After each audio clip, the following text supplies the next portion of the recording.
اعوذ باللہ من الشیطان الرجیم بسم اللہ الرحمن الرحیم۔ غزوہ حنین۔ فتح مکہ سے دشمن سہم گئے اور قبائل عرب یکے بعد دیگرے اسلام میں داخل ہونے لگے، لیکن بعض سرکش قبائل پر اس کا الٹا اثر پڑا۔ ان میں حوازن اور ثقیف عرب کے ممتاز اور جنگجو قبیلے تھے۔ اسلام کے اقتدار سے ان کا امتیاز ختم ہو رہا تھا، اس لیے دونوں قبیلوں کے اشراف نے جمع ہو کر طے کیا کہ مسلمانوں سے جنگ کی جائے۔ مسلمانوں کو اب تک جن قبائل سے واسطہ پڑا وہ اس میدان کے مرد نہ تھے، اور قبل اس کے کہ وہ ہماری طرف رخ کریں ہمیں بڑھ کر حملہ کر دینا چاہیے۔ اس قرارداد کے بعد وہ مقابلے کے لیے اٹھ کھڑے ہوئے۔ ان کے جوش و خروش کا یہ عالم تھا کہ گھر کے مال و اسباب کی طرح عورتوں اور بچوں کو بھی اونٹوں پر لاد لیا تاکہ میدان میں جا کر گھر کی کوئی کشش باقی نہ رہے۔ حوازن اور ثقیف کی سرداری مالک بن عوف اور ورید بن سما کے حصے میں آئی۔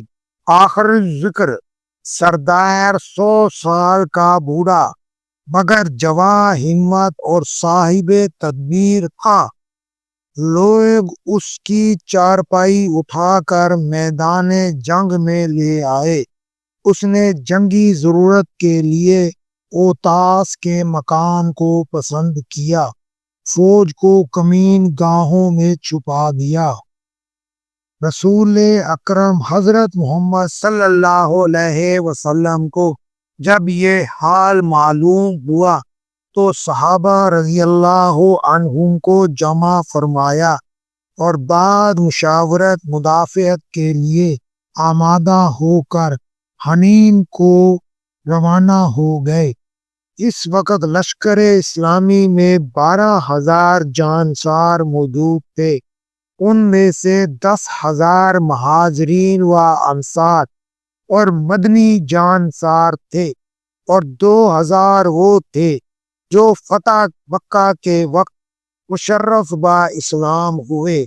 ان میں وہ مشرکین طلقہ بھی تھے جو اسلام قبول نہ کرنے کے باوجود رحمت للعالمین صلی اللہ علیہ وسلم کے مظاہرے دیکھ کر خود اپنی خواہش سے مسلمانوں کے رقیق جنگ بن گئے تھے۔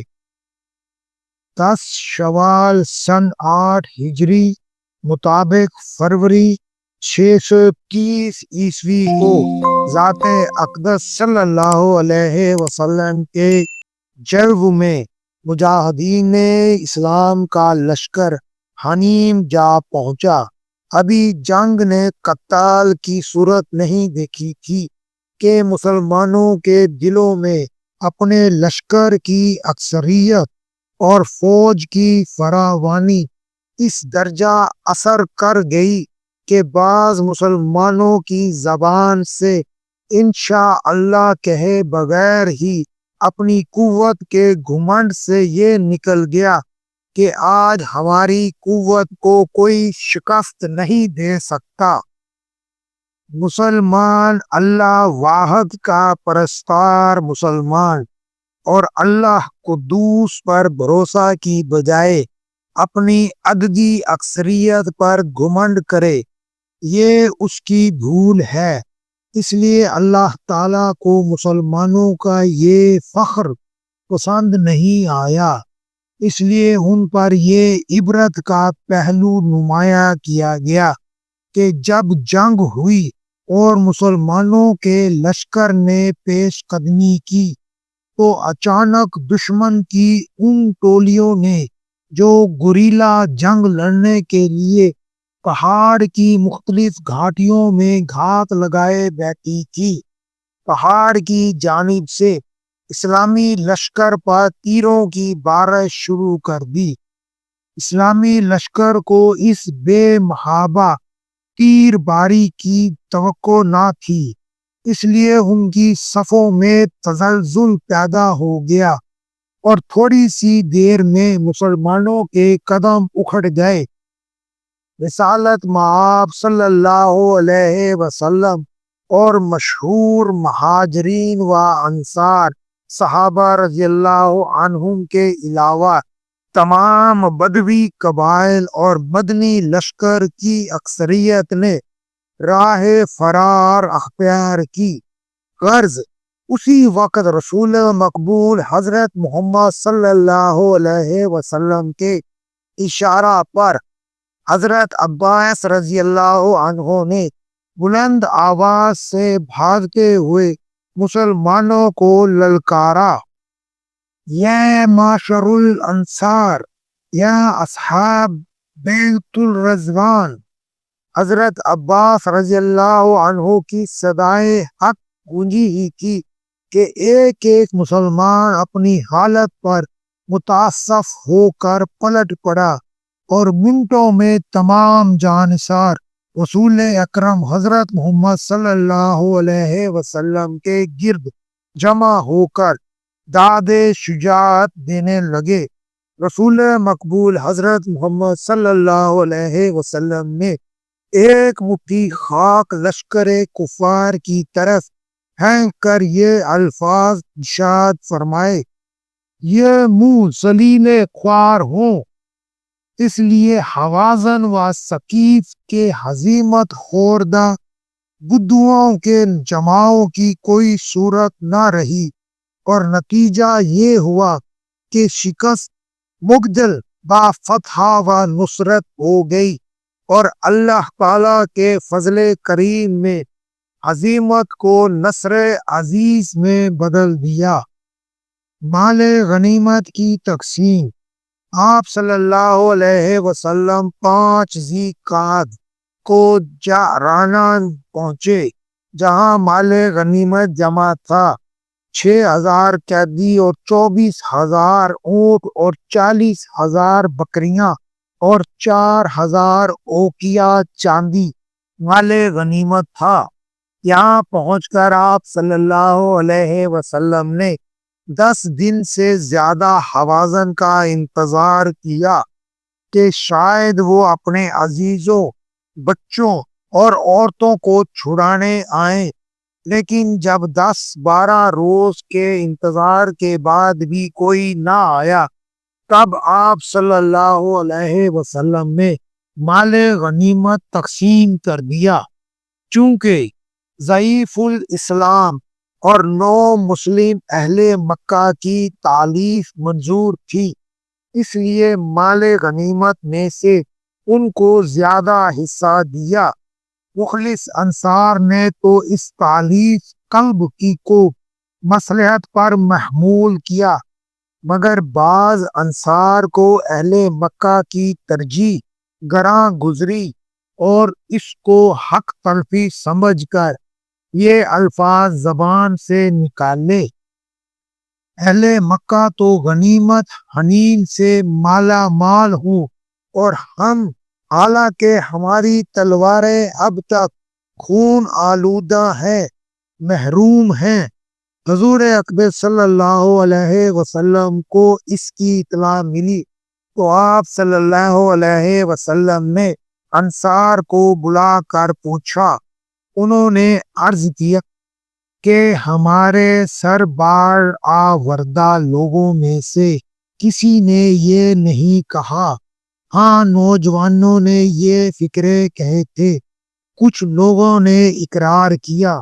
آپ صلی اللہ علیہ وسلم نے ان کا ملال خاطر دور کرنے کے لیے خطبہ دیا۔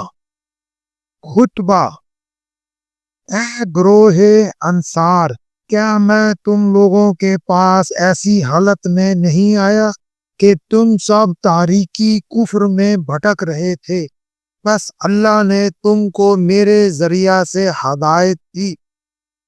تم لوگ فقر و مصیبت میں مبتلا تھے، اللہ نے تمہیں میرے ذریعہ سے غنی اور مطمئن کیا۔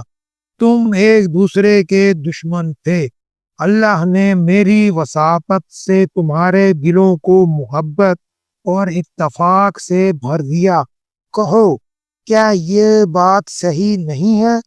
ان لوگوں نے جواب دیا کہ ہاں، اللہ اور اس کے رسول صلی اللہ علیہ وسلم کا احسان ہے۔ اس کے بعد آپ صلی اللہ علیہ وسلم نے فرمایا کہ ہاں، اے گروہ انصار، اگر تم یوں کہو تو بے شک صحیح کہو کہ اے محمد صلی اللہ علیہ وسلم، تم ایسی حالت میں ہمارے پاس آئے کہ تمام لوگوں نے تم کو جھٹلا دیا، بس ہم نے تم کو سچا سمجھا اور تم پر ایمان لائے۔ تم بے یارو مددگار آئے اور ہم نے تمہاری مدد کی۔ تم کو سب نے چھوڑ دیا تھا اور ہم نے تمہاری غمخواری کی۔ تم غریب و بے کس تھے، ہم نے تمہیں پناہ کی۔ تم بے چین تھے، ہم نے تمہیں تسلی دی۔ اے گروہ انصار، کیا اس مردار دنیا کی بدولت تم مجھ سے ناخوش ہوئے جاتے ہو، جس کو میں نے ضعیف الاسلام اہل مکہ میں تالیف قلوب کی غرض سے تقسیم کر دیا اور تمہارے ایمان کی پختگی پر اعتماد کر کے تم کو اس میں سے بہت کم دیا؟ اے گروہ انصار، کیا تم اس پر راضی نہیں کہ لوگ بھیڑ بکریاں لے کر جائیں اور تم اللہ کے رسول صلی اللہ علیہ وسلم کو لے کر اپنے وطن جاؤ؟ قسم ہے اس ذات کی کہ محمد صلی اللہ علیہ وسلم کی جان جس کے قبضے میں ہے، کہ جو تم کو لے کر جاؤ گے وہ اس سے کہیں بہتر ہے جو دوسرے لے کر جائیں گے۔ میں تم کو کبھی نہیں چھوڑوں گا۔ اگر ہجرت نہ ہوتی تو میں انصاری ہوتا، اور اگر کل جہاں کے آدمی ایک راستہ چلے اور تم ایک راستہ، تو میں انصار ہی کے راستہ چلوں گا۔ انصار میرے بدن سے منسلک ہے، جیسے اندرونی لباس اور دوسرے لوگ بیرونی لباس کی مثل ہے۔ اے میرے اللہ، رحمت نازل فرما انصار پر، انصار کے بیٹوں پر اور انصار کے پوتوں پر۔ یہ سحر آفری خطبہ سن کر جوش محبت انصار کے سینوں میں نہ سما سکا، ایک جھرجھری سی آ گئی۔ فرتے محبت سے سب پر رقت طاری ہو گئی، آنکھوں سے آنسو جاری ہو گئے، داڑیاں آنسوؤں سے تر ہو گئی، وہ دھاریں مار مار کر رونے لگے۔ سب بیک آواز پکارے کہ ہمیں صرف حضرت محمد صلی اللہ علیہ وسلم درکار ہیں اور کچھ درکار نہیں۔ اللہ اکبر۔ وفد حوازن کی آمد۔ تقسیم غنائم کے بعد حوازن کا وفد آپ صلی اللہ علیہ وسلم کی خدمت میں حاضر ہوا، جس میں 14 آدمی تھے۔ اسلام قبول کیا اور آپ کے ہاتھ پر بیعت کی، اور بعد ازاں اپنے اموال اور اہل و عیال کی واپسی کی درخواست کی۔ اس وفد میں رسول اکرم حضرت محمد صلی اللہ علیہ وسلم کے رضائی چچا بھی تھے۔ حضرت حلیمہ سعدیہ اسی قبیلہ کی تھی۔ زہیر بن سرد سعدی و چشمی اسی وفد کے رئیس تھے۔ وہ کھڑے ہوئے اور عرض کیا، اللہ کے رسول صلی اللہ علیہ وسلم، ان قیدیوں میں آپ کی خالائیں اور رضائی پھوپھیاں اور پالنے والیاں ہیں جو کبھی آپ کو چھاتی سے لگاتی تھی اور کبھی گود میں لیتی تھی۔ اگر ہم نے حارث غسانی اور نعمان بن منظر کو دودھ پلایا ہوتا تو ایسی مصیبت کے وقت میں ہم ضرور اس سے اچھی امید رکھتے، اور آپ صلی اللہ علیہ وسلم تو سب سے بہتر اور افضل کفالت کرنے والے ہیں۔ پھر انہوں نے یہ شعر پڑھے: اللہ کے رسول صلی اللہ علیہ وسلم اپنے کرم اور مہربانی سے ہم پر احسان فرمائیے۔ بلا شبہ آپ صلی اللہ علیہ وسلم ایسے شخص ہیں جس سے ہم مہربانی اور کرم کے امیدوار ہیں۔ اس قبیلے پر احسان فرمائیے کہ جس کی حاجتوں کو قضا و قدر نے روک دیا ہے۔ تغیرات زمانہ سے اس کا شیرازہ پراگندہ ہو گیا ہے۔ اے بہترین مولود اور دفاتر عالم کے انتخاب، اگر آپ صلی اللہ علیہ وسلم کا انعام و احسان ان کی خبر گیری نہ کرے گا تو ہلاک ہو جائیں گے۔ اے وہ ذات کہ جس کا حلم اور بردباری میں اللہ سب سے بھاری، اور امتحان اور آزمائش کے وقت جس کا حلم نمایاں اور ظاہر ہو جاتا ہے، ہم پر احسان فرما۔ ان عورتوں پر احسان فرمائیے جن کا آپ صلی اللہ علیہ وسلم دودھ پیتے تھے، اور ان کے خالص اور بہتے ہوئے دودھ سے آپ صلی اللہ علیہ وسلم اپنے منہ کو بھرتے تھے۔ ہم کو ان لوگوں کی مانند مت کیجیے کہ جن کے قدم اکھڑ گئے ہوں، اور اپنے جود و کرم کے شکر و امتنان کو ہمیشہ کے لیے ہم میں باقی چھوڑیے۔ ہم شریف گروہ ہیں، کسی کے احسان کو فراموش نہیں کرتے۔ بے شک ہم انعام اور احسان کے بہت زیادہ مشکور ہوتے ہیں، جبکہ لوگ اس کی ناشکری کریں۔